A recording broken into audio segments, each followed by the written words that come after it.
First of all, I want to apologise if I'm a little behind schedule. Not if I'm a little behind, I am a little behind schedule this week with the Easy, and the truth is that earlier in the week I couldn't talk. Now I know some people that I know will find that amusing, but nevertheless it is what it is, and unfortunately for you out there I can talk again. Over the next few weeks, starting today, I want to talk about the importance of, how to, and what you get out of living in the present moment. And I want to start today by talking about one of the key things that once we actually arrive at a moment in which we are happy, one of the things that often trips people up. Let me give you a simple example. A client of mine a number of years ago made a very large gain by selling a particular investment that he had. 2 weeks later, the value of the investment he had sold actually increased by another 35%. And rather than being happy with the huge gain that he had actually achieved, his only reaction to the situation was, what if I had held on to that for another 2 weeks? Look at how much money I would have made. We're very good at what ifing. In fact, those two words on their own, they're okay. But when they are put together, they are two of the most destructive words in the English language. What if I did that? This. What if I did that? What if this hadn't happened? What if I had behaved differently? Excuse me.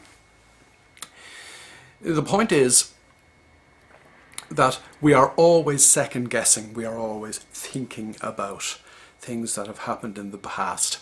We are always regretting things that we did or didn't do.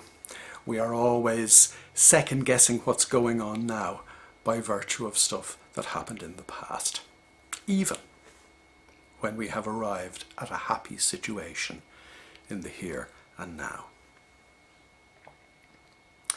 If the past is of any value at all, it is that it enables us learn from the past.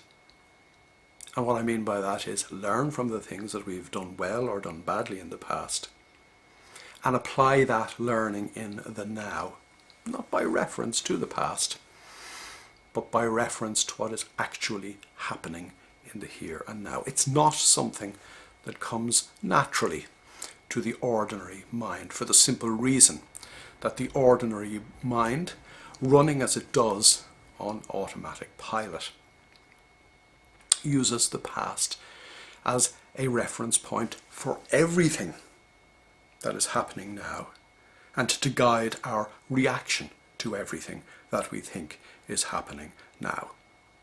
Sure, our stored knowledge, our accumulated expertise and experience gives us a certain flair for being who we are in the present moment. But it also holds us back from being who we could be in the present moment by virtue of the fact that the fundamentals of our stored knowledge were learned during our formative years, that as a result of things that were done to us or for us by those close to us. We need to not discard the past, but put it in its appropriate place. And in putting it in its appropriate place, use what we have learned from the past to actually perform better in the here and now. How do you put the past in its appropriate place? Well, you can really only do that by developing your ability to focus on the here and now. And this website is peppered with references to meditation, some of them a little coded. I tended to code my meditation messages up to 7 or 8 years ago, and then as research began to discover the hard scientific evidence that meditation does something to the brain, and in the last few years that meditation actually restructures the brain, I have become less wary of talking about meditation.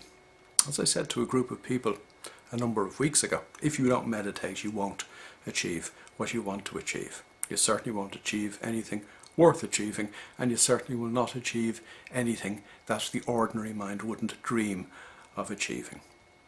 By not being in the present moment, you are holding yourself back. By being in the present moment and replaying the past, you are holding yourself back. By being in the present moment and applying what you've learned as appropriate in the past, then you have taken the first steps towards being all that you can be, not in the future, but now.